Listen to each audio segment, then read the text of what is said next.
इसीलिए गिरा है कि आज भी वो गांव में उसके पास जमीन नहीं है। जैसे ही वो गांव घर से बाहर निकलता है तो वो गांव के जो बड़े आदमी जो लोग तथाकथित बने हुए हैं, जो बाबू साहब हैं, जो पंडित जी हैं, चाहे अन्य लोग भी, बहुत सारे अदर वर्ग के लोगों के पास भी जमीनें हैं, लेकिन दलित बस्ती के लोगों के पास जमीन नहीं है।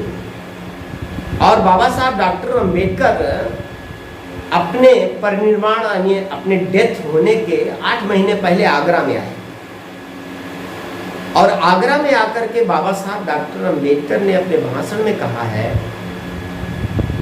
कि दलित समाज के लोगों,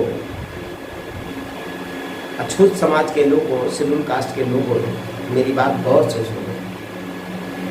तुम्हारी समस्या का समाधान तब तक नहीं हो पाएगा, दलितों की समस्या का समाधान तब तक नहीं हो पाएगा जब तक दलित भूमिहीन रहेगा। ये बाबा साहब भी मानते थे। और बाबा साहब ने कहा था कि जमीन के लिए आंदोलन करो, तुम्हारे उस आंदोलन का मैं नेतृत्व करूंगा।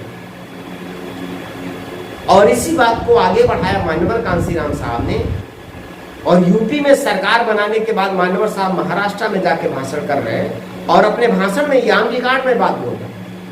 अपने भाषण में मान्यवर कांशीराम साहब ने कहा कि यूपी में मेरी सरकार बनी है, कुछ 1, 2, 4 डिसमिल का मैंने पट्टा दिया है, लेकिन वो पट्टा उससे हमारी समस्या का समाधान नहीं होगा।